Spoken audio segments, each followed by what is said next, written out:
You most likely have a LinkedIn account, but are you active on it? Could you be missing out on the value and connections that LinkedIn provides? Or you could be using LinkedIn actively for your job, your career, or your business, and you're wondering, there's so many people using LinkedIn as an effective sales, marketing, and branding platform. Am I getting the most out of my LinkedIn strategies?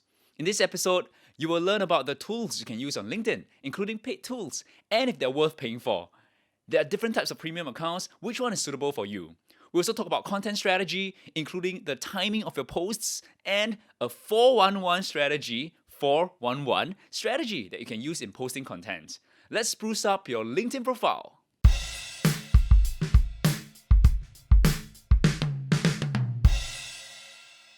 Hello, my name is Andrew, and welcome to another Chill with TFC episode. In this series, we talk to interesting people with relevant experience and insights to help us learn from their perspectives so that we can create the life we love and manage our finances well. Today, we're going to learn about LinkedIn marketing, LinkedIn selling, and LinkedIn branding. My guest is known as the only CEO with a Mohawk, so if you see him at events, you definitely won't miss him. He has 1,800 LinkedIn recommendations and more than 100,000 LinkedIn followers. In this podcast, we talk about personal branding, content strategy, and social selling. Let's welcome CEO and founder of Black Marketing, Chris J. Reed. I gotta ask, did you have the Mohawk before you took on the brand, or did you No, think I of the didn't. brand? So it's a great question. No, I didn't. And people often ask me that, saying, because in the UK, I didn't need it. In the UK, I had spiky hair. Everyone knew who I was. 20 years entrepreneur there. When I came over here, nobody knew who I was. So what do? You have to stand out somehow. Every other Angmo looks the same. Kind of white guy with funny hair and suits and shirts and the rest of it. So pretty soon I realised you had to kind of stand out, especially what I do in doing personal branding. So I had to, have something that was interesting. So it's all about basically, actually living the brand, but also practicing what you preach. In that basically you have to basically say, well, this is what I use to catch attention, then start a conversation. And it captures everyone, CEOs of financial companies, CEOs of big companies, CEOs on planes, all around the world. People go, wow, I love your Mohawk. Oh, you're the LinkedIn guy. I saw you on LinkedIn. And then you start a conversation about LinkedIn. So it's not about the Mohawk. It's about having a conversation about their personal branding, because everyone's personal branding is different. And I call it the metaphorical Mohawk. Like, you've got a metaphorical Mohawk. The coconut brand is your metaphorical Mohawk. So Andrew's the guy who does that coconut brand. It's really, really cool. I learned so much from it. And then they know you for that. It does remind me of this guy. His name is My Name is Scott, and he has a name tag on. Yeah. And he wears a name tag 24/7, and so much so that he even tattooed it after Oh, that. really? Yeah, so that's kind of his brand. And so you picked Mohawk, right? I picked the Mohawk, Visually, yes. it's stronger, it leaves a lasting impression. And also in Singapore, as you know, it's quite a conservative society. People don't normally go to DBS with a Mohawk because they'd be fired. They're not even allowed a beard in the bloody DBS, or tattoos, anything like that. So if you stand out a bit, then people actually, I find Singaporeans very receptive, very open-minded to it. More so, interestingly, than Westerners. Westerners, I get more abuse from Westerners than I do from Singaporeans, which is really interesting, because if you talk to the odd Westerner, they go, oh, no, the other way around. It's like, no, that's not my experience at all. I found Singaporeans much more friendly and smiley, and even the security guard downstairs, I love your Mohawk, love your mask, because he's got a mask like mine, he's got a Joker mask downstairs. We had a conversation purely based on the fact I have this hairdo. And that's what you do with everybody, whether the security guard or an airport, if they're a CEO of a multinational corporation. It's a icebreaker. It's the way to start a conversation. Then you see how it goes, because that's the hardest thing to do, as you know, Andrew, is basically, how do you start a conversation? You can't just go up to somebody and go, well, I like you, you're very nice. You go, you're a bloody weirdo, you are. And then if someone says, I like your hairdo, or I like the way you dress, or I like the way your shoes are, or whatever, you start a conversation. And you're starting with someone which is personal to their personal brand, and then you can have a conversation. Well, what else do you do? What do you want to do? Are you introverted? Are you extroverted? Do you want to get a new job? Are you starting a new venture? And then it continues from there. And then that's, several hours later, they may become a client, or at least they know what you do, and then they can recommend you to somebody else. So it opens doors for you. Correct. So Singaporeans are generally more receptive. I found they that. talk to you about Generally, it. I found that. I found them so, because I don't know whether it's because it's relatively unique here, so therefore it's quite unusual. And people Definitely go, unique. especially when I used to work in the Raffles Place and the CBD and that kind of thing. And used to go up, places like DBS and that kind of thing, and OCBC and all those banks and financial people and management consultants. They wouldn't have anyone like me going in, kind of thing, and then it would stand out. So around there, definitely, but everywhere, I found them very much more kind of friendly, open-minded. They don't see it as a negative or a threat, which they would do in the West. people wear a mohawk in, say, London or America, for example. They say, oh, you're a threat to society, you're a threat. It's like, well, no, I just dress differently to you. That's not a threat, it's just being different. It's the same with the tattoos. If you do a post on LinkedIn about tattoos, you get so much abuse from people going, oh, you shouldn't wear a tattoo, it's not professional to wear a tattoo. I go, why? Does it stop me doing my job? No, of course it doesn't stop me doing my job. It's ridiculous. It's a ridiculous thing to say. But you get so many people going, I've been abused or I've been disenfranchised because I have tattoos. And you have to support people like that, because only by sharing and giving them strength are they then able to be themselves. But I know so many people even here who have tattoos, but they've got shirts on when they go to work, because they work for multinationals and conservative. I mean, they're not entrepreneurs, so I can do it. And if they don't like me, I don't care, because it's my brand. But I can understand if you're working for a big multinational, you basically don't want to piss off the boss, and annoy, you're not going to get that promotion. Oh, he's got a tattoo, not do that. But it's kind of like you're also not being true to yourself, because if that's how you really want to project yourself because you got it done, then really you should not have that job. Just get another job, because you're really kind of lying to yourself, and ultimately that's not a great way to live. So you're listening to this podcast, and I want to help you visualize. Chris has a mohawk that's about 10 centimeters high. Have you measured it? At least. and it's blue. It's dyed blue. It's dyed blue just the part that's the mohawk. The part that's standing up is blue, right? And it's very striking, right? And do you have to put on a suit and tie or a shirt when you're walking around Raffles Place? No. Well, I don't wear Raffles Place now. I mostly meet my clients in Sentosa or elsewhere. And you're lucky. I'm wearing a shirt. I'm wearing a t-shirt today. Normally I wear a cut-off. Okay, so it's even more casual than Even more what casual. we're seeing right now, right? Because he's in a t-shirt, very comfortable, Starbucks cup on the hand, and we're just going to have a very good conversation about how you can brand yourself and how you can stand out on LinkedIn. Yep. Now the question is, do I need to have a mohawk? No, you don't. Please don't have a mohawk, because if you have a mohawk, then I'm not the only CEO with a mohawk, am I? Oh, yeah. That's the whole point. You have to pick your own thing. And obviously what you do here, basically, and what you do on Money FM and what you do in the, the podcast and so forth, that's helping other people. So that's your point of difference. That's kind of you standing out. But everybody needs to have their point of difference. What makes them stand out? What makes them think, oh, he's the guy for this or she's the girl for this? Because whether you want a promotion in a job, or whether you want to get noticed by somebody else, or you want to move to a different country or start your own business or get investors or attract employees, you need to stand out. The best examples are people like Branson, who's just gone to the moon, and Elon Musk, who wants to go to the moon or Mars, and Bezos, who's basically also going to the moon. All these guys stand out for various different ways in the way they've approached their brands, their personal brands as well as their company brands. And that's the key thing. People buy into them and then buy into their companies. So that's why we believe on LinkedIn you should be focusing on your personal profile, not your company profile. Because nobody goes to coffee with a company. Nobody goes to a drink with a company, but they do with a person. And that's the whole idea of humanizing people, because people are much more likely to do things with people they feel humanized with and empathy with than people they're just kind of, up in a glass tower somewhere, and you can't touch them because they're not on social media, you don't know anything about them, and you go, oh, what's he really like? And, oh, I don't know about him at all. Then how can you empathize with someone you don't know about? That's why Branson's brand comes across, or Bill Gates is on LinkedIn, or Michael Dell's, or, Piyush Gupta here in Singapore, for example. But not enough Singaporean CEOs are on LinkedIn, hardly any of them, in fact. It's mostly expat CEOs who are on LinkedIn, and more entrepreneurs who are on LinkedIn. A lot of Chinese entrepreneurs CEOs do not want to be the face of their company in Singapore. It's very much a cultural thing here. It's, no, I don't want to be the face. It's a team effort, it's companies, the brand. But that doesn't really work when you really want to inspire your employees, because they're not being inspired by the company. Who gets inspired by OCBC? Nobody. But they might be inspired by the CEO of OCBC, for example, because he's doing something dynamic and interesting. Like Piyush Gupta does a fantastic job, I think, at DBS. In branding it in a certain way and delivering in a certain way and empathizing with employees and getting engaged. And he's got 150,000 followers on LinkedIn, and he posts on a regular basis, and you can engage with him because, oh, this is his personality. And I know partly he does it himself and partly his team does it. So basically he can do it. A bit like PM Lee's on LinkedIn now. So, the various other Singaporean politicians, finally, they realise the power, plus it's free, they realise the power of getting out there to professional class and actually getting their point across. Pratam Singh is not on yet, but he needs to get on before the next election. Well, they do. I mean, I think it's part of an entire ecosystem: LinkedIn, Instagram, Facebook, what have you. Yeah. So based on your sharing, I do have another direction in mind, but I want to dig a little deeper on the do I need to have a mohawk part? Because I just did a podcast interview recently, and the guest identifies as an introvert. Actually, I identify as an introvert as well. Yeah. So which is why, okay, I understand you need something to stand out, but Yeah. does it work for me? Like, what if Yes. I'm an introvert? So What would you say to them? that's a great question, because half our clients are introverts and half of them come to us going, I'm not comfortable No, doing not this, my I'm thing." not really comfortable, I'm not really doing this. But we say in LinkedIn, it's professional context. So it's not friends and family stuff. You're not sharing anything that's personal. What you're sharing is something that other people can be empathizing with, and you're sharing content that's relevant to them, they can learn from, and actually warms you up, warms your company up, and they can get to know you. And it's up to you how you set that limit. Some people are really personal. I'm pretty personal on LinkedIn.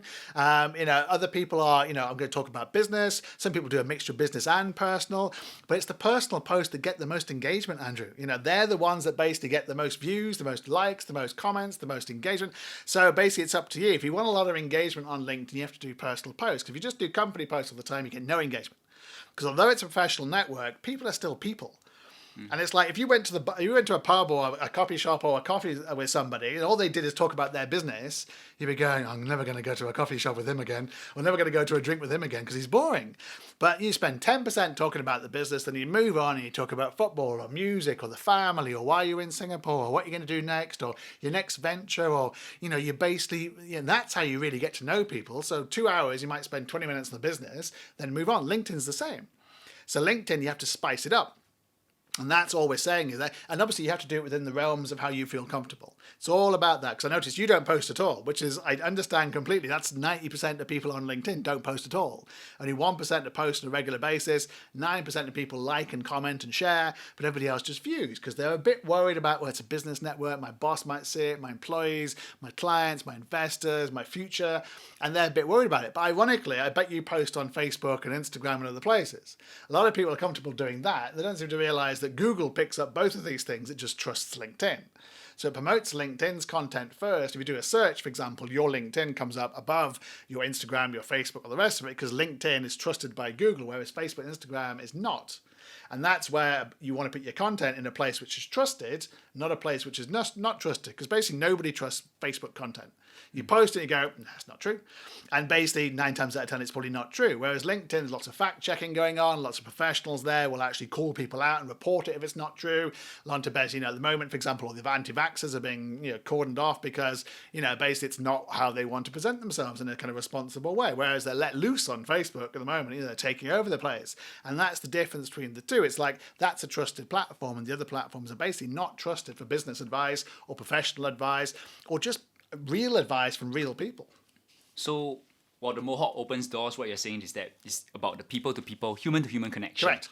Right, and let's talk about tactics. Yeah. So what can I do on LinkedIn to stand out? What are the different tools on LinkedIn right now? I mean, number one tool is basically you've got to get a nice banner picture, for example. You've got to get a nice photograph. And that's the first thing, because that's the first impression. It's like if you go to a networking event, what happens? Your first impression is you meet someone like this, face to face, and you go, okay, I can get on with him. I can see what he's doing. Or if they're frosty, if they've got their arms folded and they're standing in the corner, I'm not going to approach that guy. Well, and that's what LinkedIn's about. You've got to have a nice banner which basically has you in it, ideally, with your brand positioning statement. You've got to have a picture of yourself, and then you've got to have a nice about section. The about section is telling people about you. What's your story? Not just about what your job is. What's your story? What do you do? What do you like? What don't you like? What did you achieve in your career so far? What you're doing now?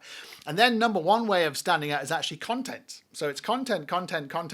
Most of my team and I, most of the work we put in is content. Producing content, creating content, writing content for our clients, making it sound like them, doing photographs, doing this podcast. I did a podcast this morning, for example, in Australia. I've got one tomorrow morning, for example. I've got a talk on Zoom on Wednesday, for example. All this is content, because I will take it and use it. They will take it and use it. So you're creating content all the time and standing out. Plus, something like this is original content. This podcast is original. Because basically, my interview with you will be different to the interview I give tomorrow and the gave this morning and give on Wednesday. So they're basically, the content's completely unique and authentic. And that's what people really resonate with on LinkedIn. Kind of local issues, local content, but something that means something to them in their daily activities and their daily work. So let's talk about specific case studies if you have, like your clients or people that have worked with. Maybe it's a financial planner or a business owner.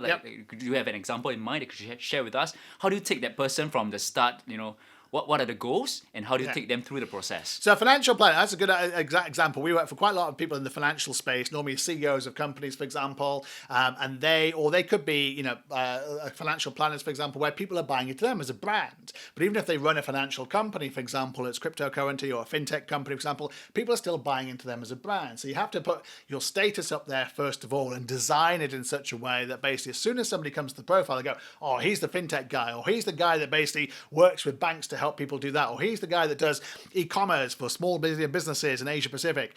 The banner has to say that, the content, the headline, the company description, all this has to be filled in. So that's the first step we do for everybody. We do an audit of their profile, and 9 times out of 10, their profile's incomplete, massively incomplete. Normally it's 10%, 15% if you're lucky.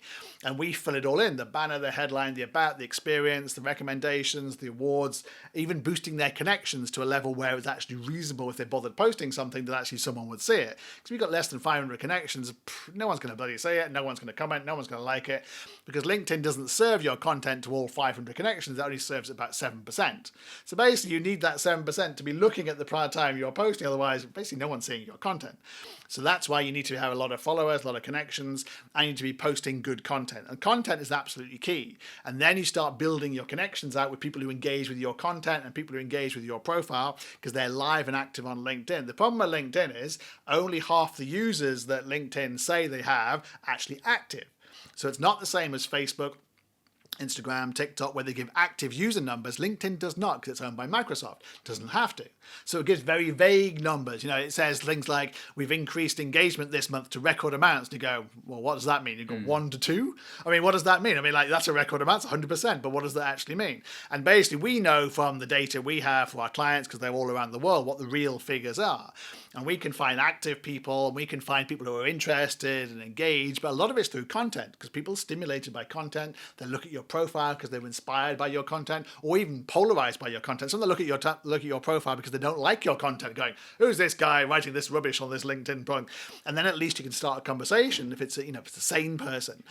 So that's why content's a valuable tool in trying to find out who's actually active on LinkedIn, and then you filter them down. So the financial services people, for example, you could then reach out to somebody, oh, he fits my client, he mirrors my current client base, he mirrors my client base. Oh, I want to get into that bank if he runs a fintech company. Or that's the financial institution I want to get into Zurich or London or Zurich, for example. And that's all about kind of using content to stimulate. Someone then might be inspired enough to contact you. And that's the holy grail, is that basically people read that and go, wow, I need your service.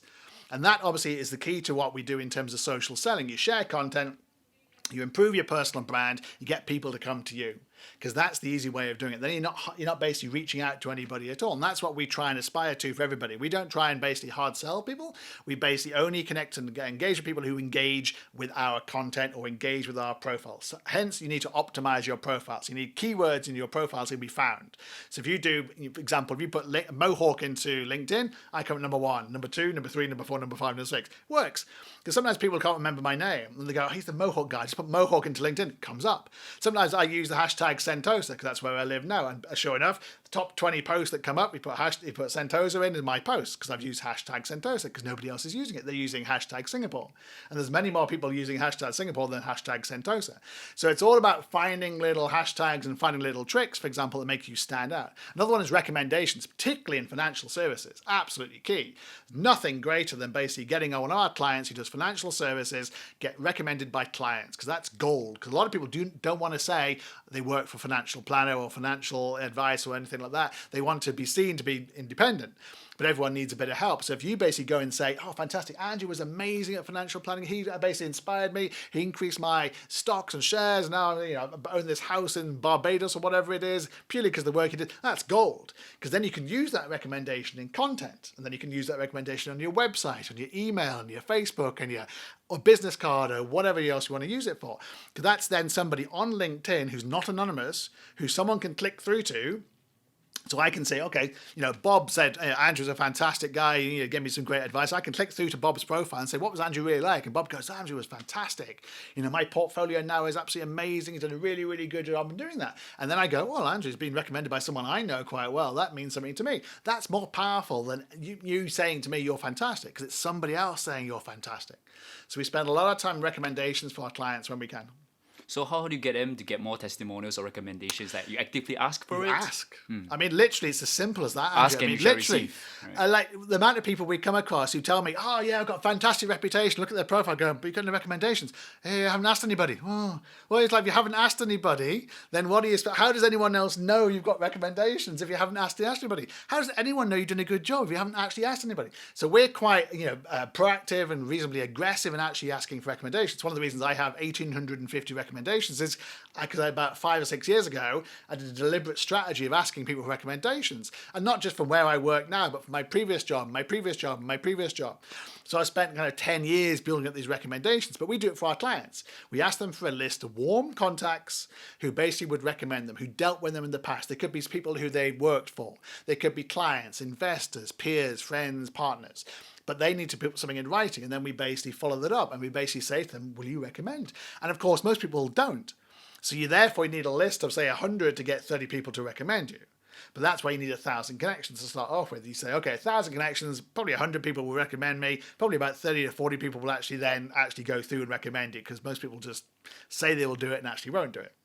So it's about fulfilling the basics, fill up your about page. Correct. And in fact, LinkedIn helps you a lot because it will tell you that, okay, 60% of the profile is complete. You need to do another 40% more by doing this, all these details. So let's talk about, on top of that, what else can you do? Maybe we can start from content strategy. Yeah. I can keep posting, but if it doesn't get engagement, LinkedIn doesn't push. I mean, it's like an algorithm, right? Yeah, You have to work with. correct. How do I make my content engaging? So basically, we follow a 4-1-1 strategy. So 4-1-1 is a proven strategy across all social media, but particularly works well on LinkedIn, which is one hard sell post. So if I talk about black marketing, that's a hard sell post. I do one of those. And then one soft sell post, which is about your industry. So if I talk about social media, if I talk about content marketing, that's a soft sell post, not directly marketing black marketing, but letting people know I'm a thought leader and an expert in social media. But then to get permission to do these two posts, I do 4 unrelated personal posts, because that gives permission. They will also get the most amount of engagement, the most amount of traction, but they'll give me permission to actually do the hard sell post.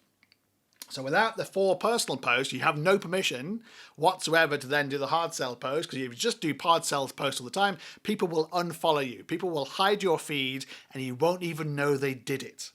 I met someone the other day, for example, he had 30,000 followers, and I looked at his content and it was like company. Number of likes, 0. Number of likes, 0. Number of comments, 0. I mean, literally no engagement, because people obviously had unfollowed him. They'd hidden his feed, still connected because they wanted his connections, but they had no intention of engaging because they did no personal posts. So you have to do some personal posts. Now, a personal post can be me reading the Straits Times or Channel News Asia, taking a little article and then sharing it on LinkedIn and putting an opinion piece. That's very popular. Lots of people on LinkedIn do that. Stephanie Yoon do that. Davides does that very, very well. And that will get enormous amounts of engagement because you and I can both relate to a story in Singapore about Singapore. We have an opinion on that. We have a thought on that. We know something about it. And the next thing we'll do is take an industry which people relate to. So HR or marketing or jobs, or at the moment, kind of, should you be at home or working in an office during the pandemic, for example? That's very topical. But it's completely split. Half people think you should be in an office. Half people think you should work for anybody, anywhere you want. So it's relatable.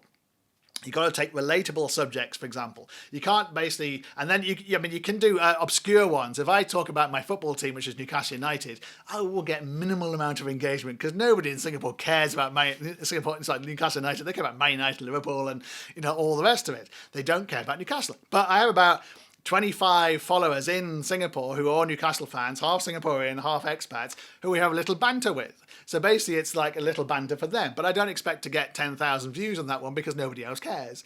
And that's the same thing if you basically do a very niche post. You have to basically be prepared to not get much engagement. So you have to balance it up. Ultimately, it's about the data.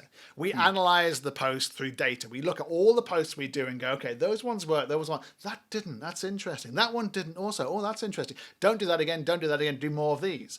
And that's where we come up to the conclusions that things like local content works, personal content works, content with photographs and videos of the client in works.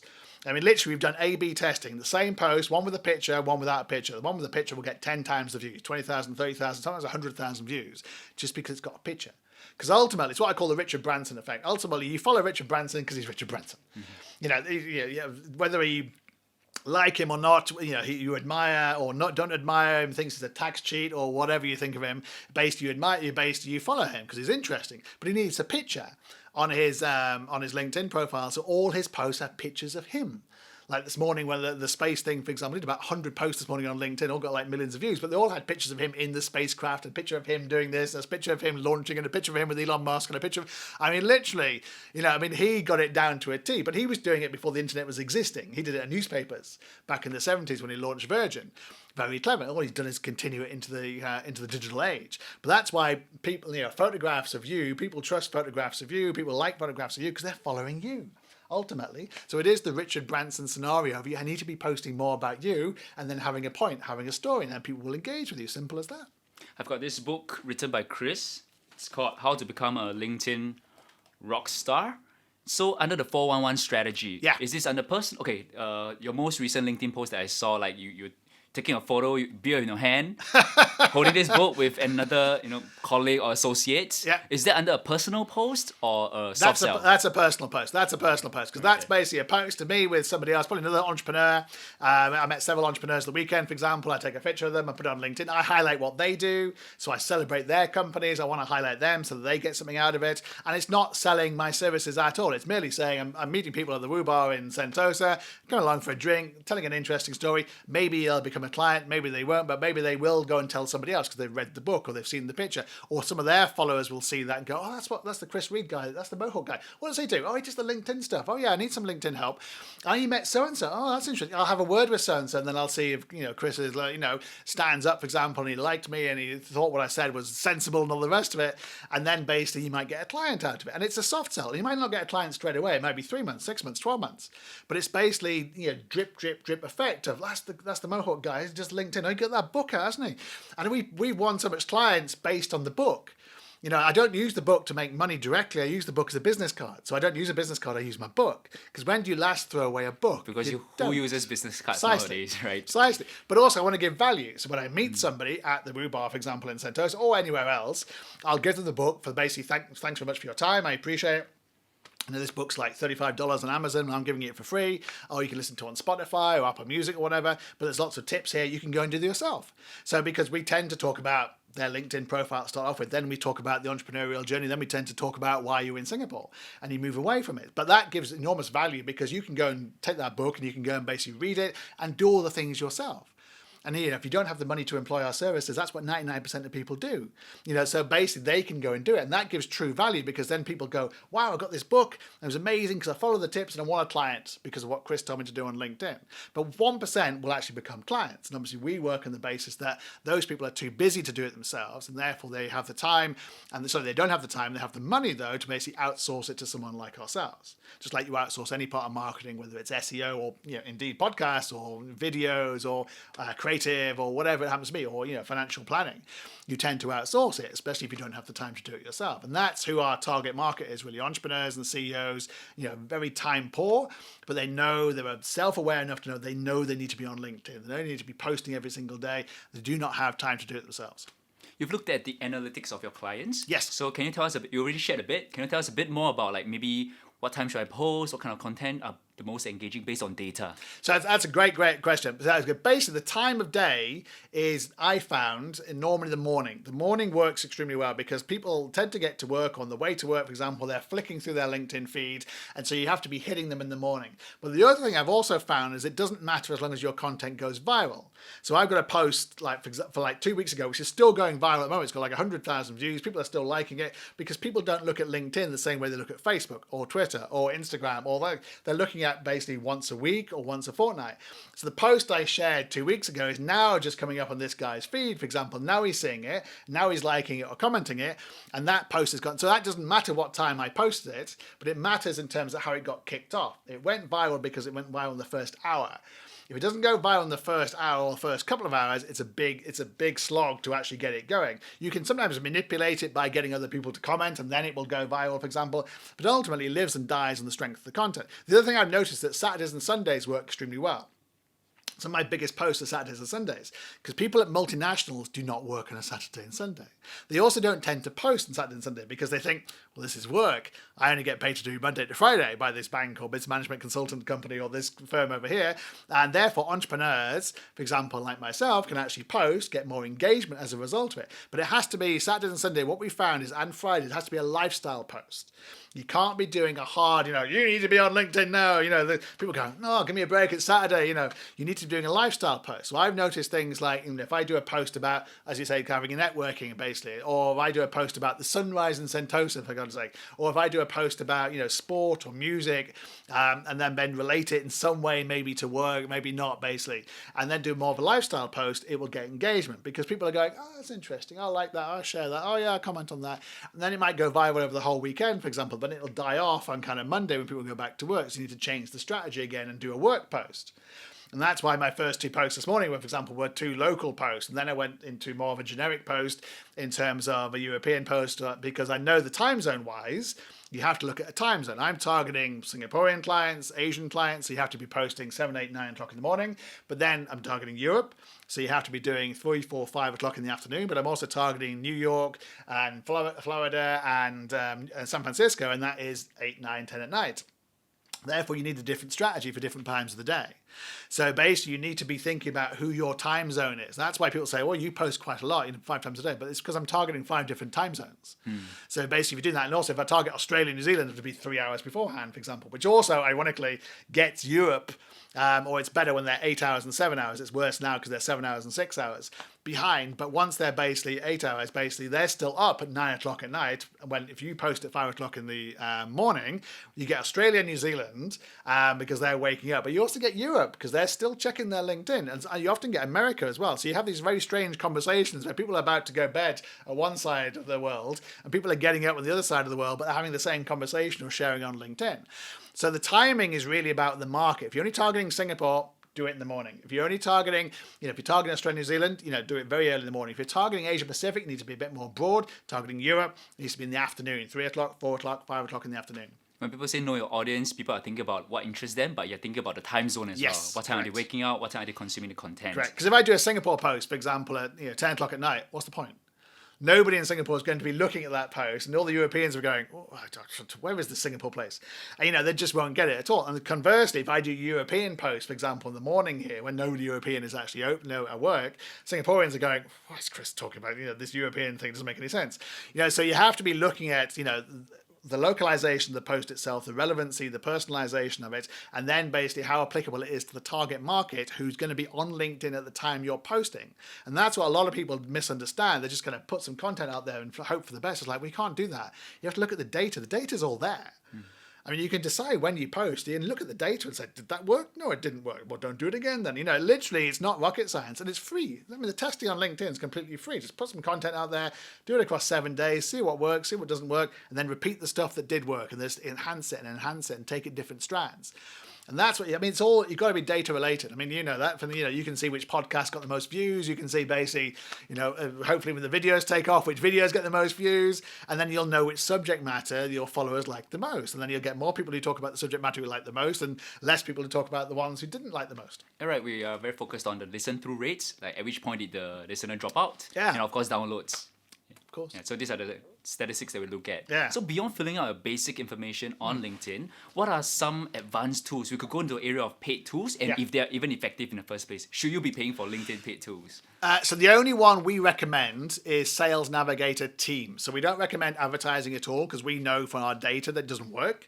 And we know from other people's data it doesn't work. We've had clients come to us with advertised their content and actually found organic posts actually work better than paid for posts. Because people on LinkedIn are quite sophisticated. As soon as you see a paid for promoted post, they go, that must be crap.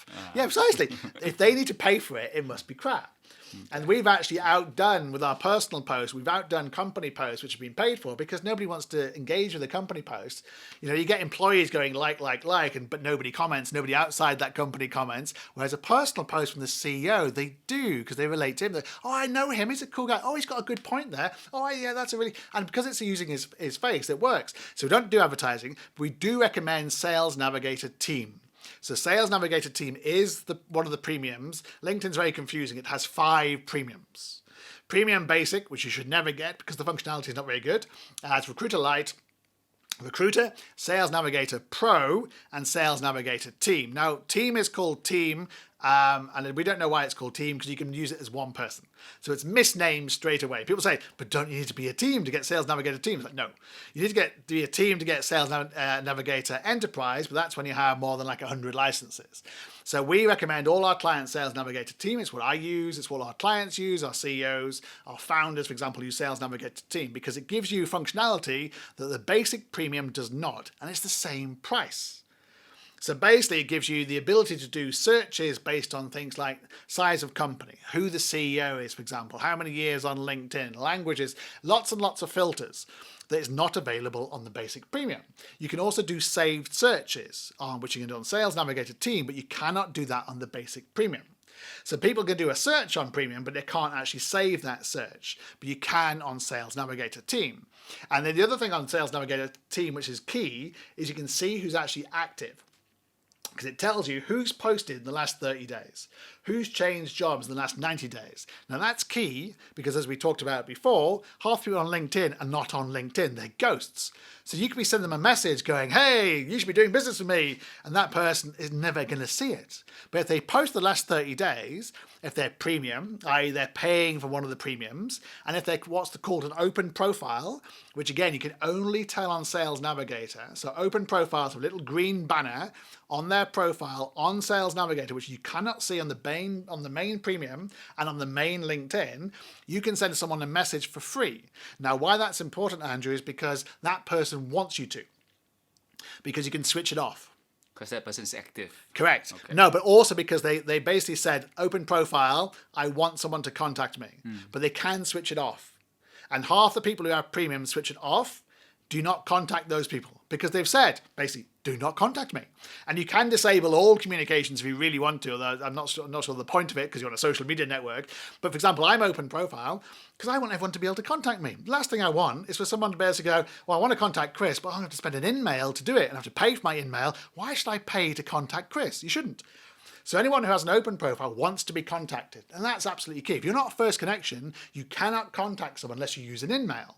And you only get 30 in-mails on Sales Navigator Team, 20 on Pro, 30 on Basic Premium. But you want to use it with somebody who actually wants to be contacted.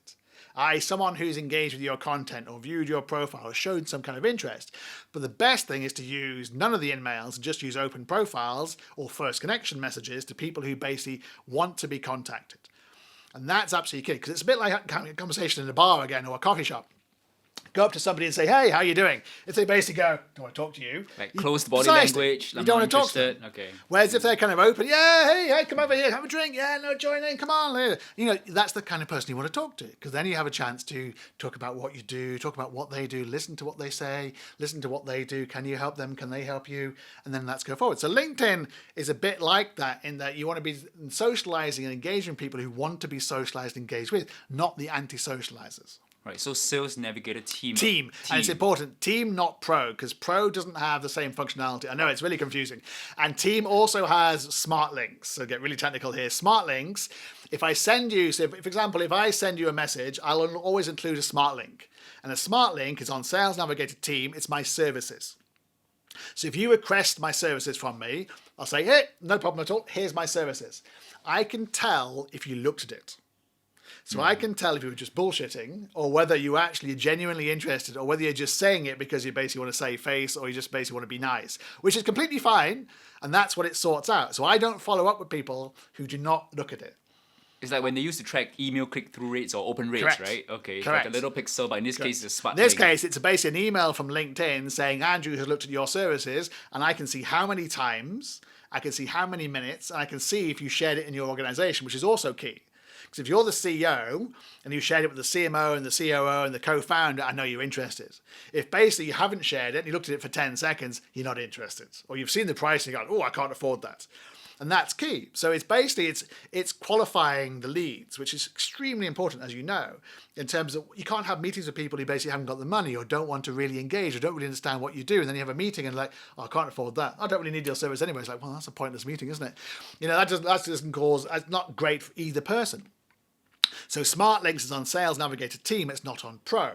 And that's why we recommend Team, especially for those clients doing social selling, i.e. those ones clients, we recommend Team. However, we do have clients who are CEOs, presidents, MDs of companies who don't do sales. They've got massive sales teams, but they realize they need to do some personal branding. We have those people on Sales Navigator Pro, because they're not doing outbound, they're not doing sales, they don't need to do in-mails, they don't need to have smart links.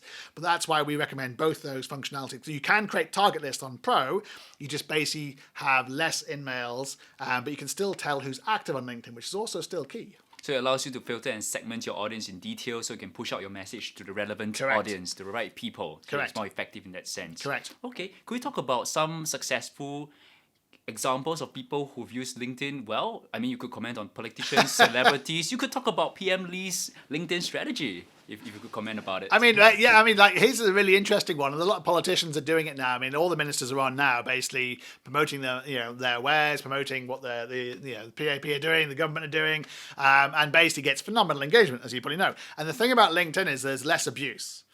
So people are, because everyone can see who you work for and everyone can see who your boss is. Basically, if you work for DBS and you're about to, abuse PM Lee on LinkedIn, it's not a very career limiting move, isn't it? It's like if you work for Temasek and you go, oh, this is a very, very good investment at all. And you go, but Temasek's just invested that company. What do you mean?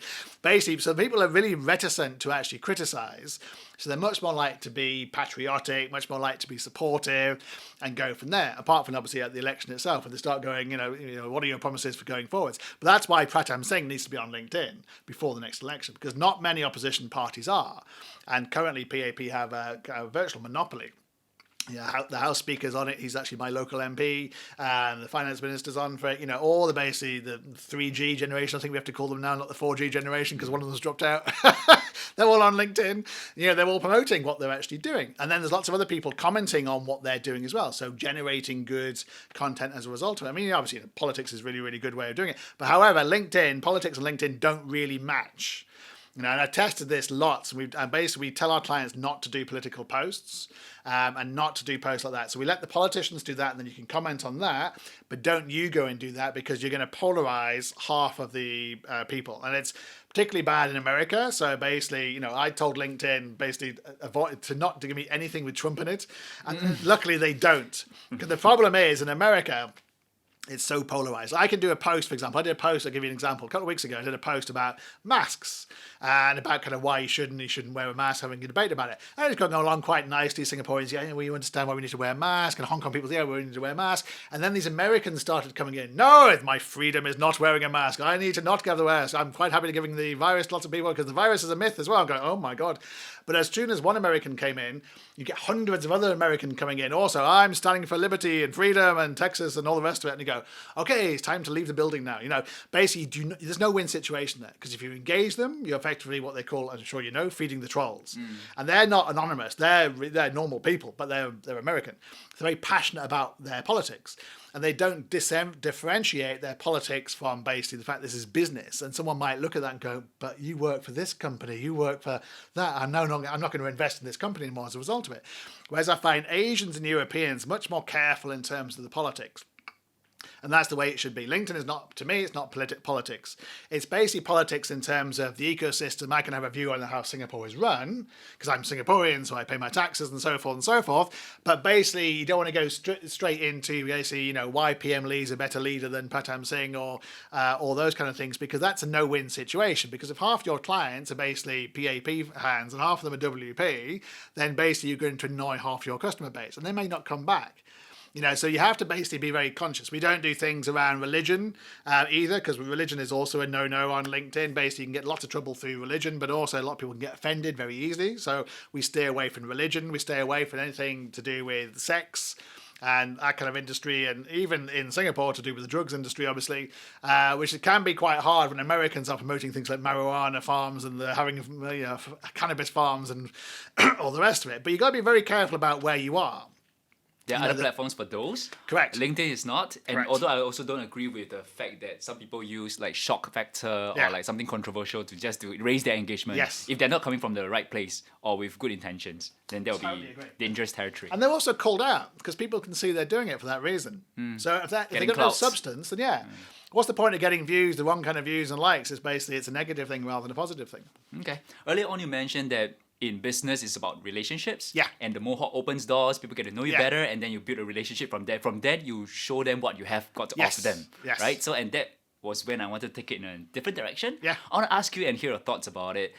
So you build your brand around this Mohawk, and black marketing is Yeah. about you and the CEO, the only CEO with Mohawk. So, recently on our podcast, we are talking about, like, for example, the Joe Rogan show. Like, it's based on the personality, the persona, right? Like, if he leaves, that's it. Yeah. So whereas some companies or some podcasts are built on teams. Yes. Like, do you have any comment about that? Like, I Joe Rogan's paid on the person? $100 million for a reason, because people buy into Joe Rogan, and he has credibility because people buy into him. Basically, the strongest brands will be an individual person, to me, not a company person. But we basically, so it's all about their authenticity. And to me, basically, you work for people, you don't work for companies. It goes back to my earlier point about basically, P.S. Gupta does a good job for a DBS because he's not anonymous like the previous CEO is. He was out there being very, visual, verbal. He talks about employees. He talks about what they're doing for crypto, what they're doing for fintech, what they're doing left, right, and center. And that is basically means something because the employees can buy into it, the investors can, the clients can, the customers can. And then he leaves some of the other DBS people to talk about products and services and that kind of thing, but also humanize their departments too. So I'm a passionate believer in the CEOs need to be leading from the front. Michael Dell does a very good job at Dell, for example. And his engagement levels for his own personal posts are far greater than Dell's, but Dell has more numbers on their follower page than he does. And that happens quite a lot. If you look at people like who work for Microsoft, who own LinkedIn, got 13 million followers on LinkedIn. But some of their posts get zero engagement because they're basically, this is the new Surface, we are very nice, this is Azure, this is very nice. People go, I don't care. But when Satya Nadella comes up and goes, hey, we're doing a webinar about how to use this, or how we're doing diversity at Microsoft, you suddenly get like 1 million views of it. Bill Gates gets 1 million views for most of his posts and videos on LinkedIn because people buy into him. He's an interesting character. Whether you like him or not, he's an interesting guy. Elon Musk, unfortunately, is not on LinkedIn, but you can see basically what he does on Twitter. He's out there. He's always there. Yep. With their 300 million followers on bloody Twitter, how he manipulates stock markets and cryptocurrencies and all the rest of it. And that's the power of doing it. And potentially in the wrong way. One of the reasons why he may not be on LinkedIn is because he may be kicked off as soon as he was on LinkedIn. Same reason why Donald Trump is also not on LinkedIn, interestingly. Because basically he wouldn't survive because LinkedIn's guidelines are very, very strict. Very, very strict. No politics, no political advertising, only social media platform with no political advertising, which is why you need a person on there basically to talk about things. This is why lots of the prime ministers are on there. Australian Prime Minister, for example, German Prime Minister, French Prime Minister, British Prime Minister, they're all on there because they basically can't do politics advertising, so you need to get it across in your personality. And obviously that can go two ways, because obviously if you put something stupid out there, you can get abused by people going and disagree completely. But if you're wise about it and you basically follow a very soft engagement plan and you don't try and antagonize people, it's actually a very useful way of doing it. Thank you, Chris. Thank you for sharing your LinkedIn strategies Pleasure. with us. Thank you for watching this video. If you found it useful, like, share, subscribe, and feel free to leave your comments. You can also join our Telegram group, follow us on social media, and sign up for our weekly newsletter. Everything is in the description. For more content, check out thefinancialcoconut.com. 3 personal questions for you. Go for it. Number 1, what is one core life principle that you hold closely to? What is what, sorry? What? One core life principle. Core life principle. Yeah. Oh, that's a great one. I think kind of one of the best ones, the principle that I picked up from my granddad when I was 9 years old. And my granddad said to me, because he was very much a mentor of mine, he was an entrepreneur like my uncle was, my father was, so entrepreneurship is very much in my blood. But my granddad said to me, it's not what you know, Chris, it's who you know. And I struggled at school. I failed on my exams, took me 3 goes to get my maths. I didn't go to a university, I went to a business school, I basically got out straight away. But I always remember what he said, who you know, who you know, who you know, who you know. And that's where, when I first started my jobs, it was all about connecting. And this before LinkedIn existed. So I'd pick up people going, oh, hey, we'll keep in touch. And then, of course, LinkedIn makes it a lot easier. Then you start connecting, with people. Oh, I met you. Yeah, connect on LinkedIn. Oh, yeah, I can help you. You can help me. Great. And then LinkedIn's all about that. It's about who you know, not what you know. Nobody comes to me and goes, so which degree did you get, Chris, in 1990s? Like, no one cares. They care what I'm doing now, what I can do for them, what they can do for me. So a great principle, I believe, is forming relationships. But I like win-win relationships. If I can help somebody, then that's fantastic. If they can help me, that's fantastic. If we can help each other, then then even better. And I don't need a sale from you now, but maybe you can help me in 6 months or 12 months, or maybe I can help you. I can refer business to you. And it's all what I call good business karma, but it's all based on the relationships. It's all based on who you know.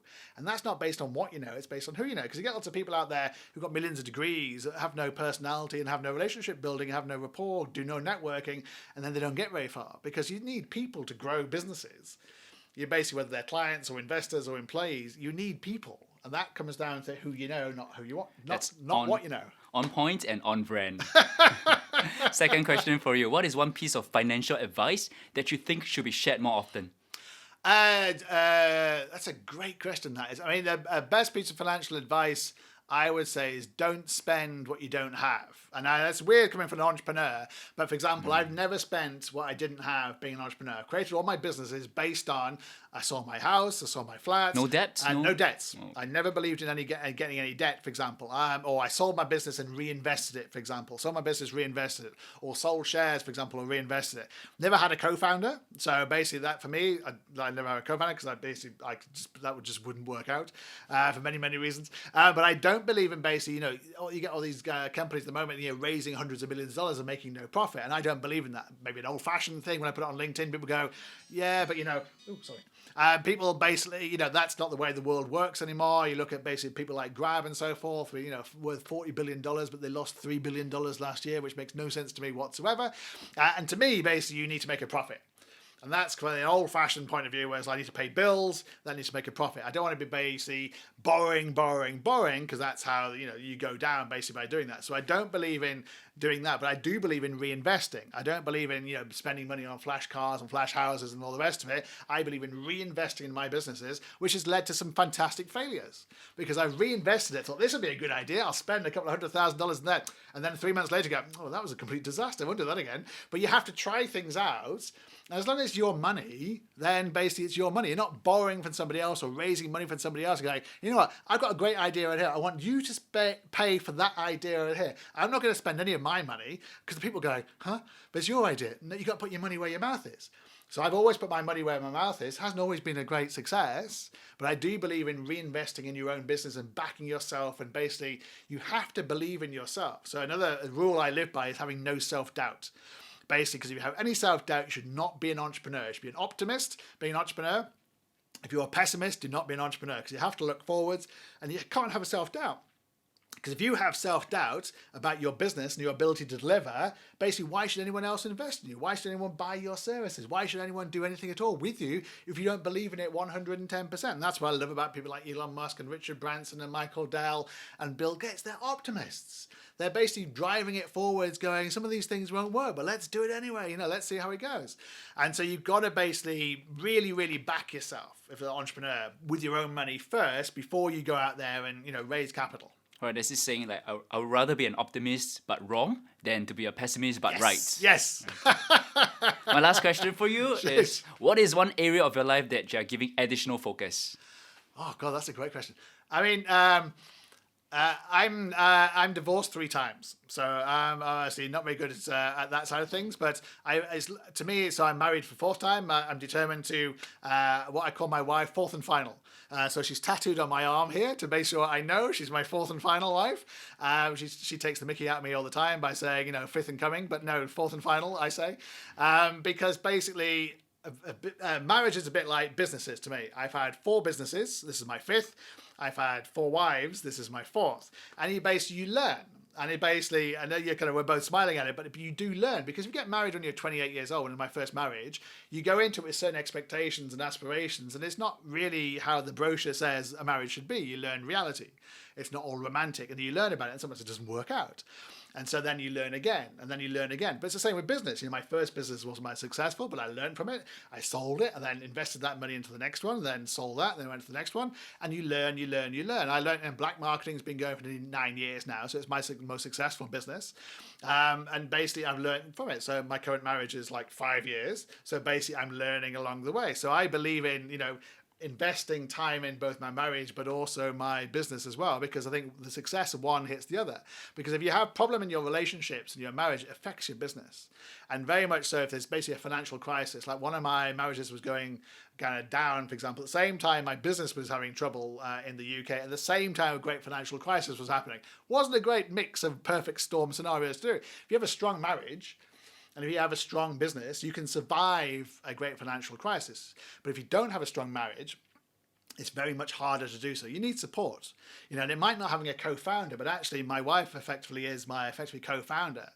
She knows nothing about what I do in life, precisely. No, she's in life. And her business, she works for Singapore Airlines. She's a stewardess, and she gives me total different stories to perspectives to life that I couldn't possibly understand or kind of, really imagine without her giving me this perspective. And basically, I don't need her to be talking about business, because the last thing I want to do when I go home or take her out for dinner is talk about business. So I think you need a co-founder in life. I like that. I'm going to use that. A co-founder in life, and that's normally a partner, whether it's a husband or a wife. You need that kind of bedrock to go forwards, and that gives you stability and a foundation to form a business. And I do believe the best entrepreneurs have stable kind of love lives, because they basically have a foundation there. They can then look forward in their entrepreneurship, and they can drive it and be more successful without having to worry about the relationship. And that's really, really key. But I'm working very hard on that. I haven't cracked it yet. I'm not perfect. And basically, that's a daily occurrence, Andrew. But that's a great question. Especially we've been talking about relationships, but our relationships with our close ones are very important. Totally agree, Andrew. Totally agree. All right. Thank you, Chris. Pleasure. Thank you for sharing.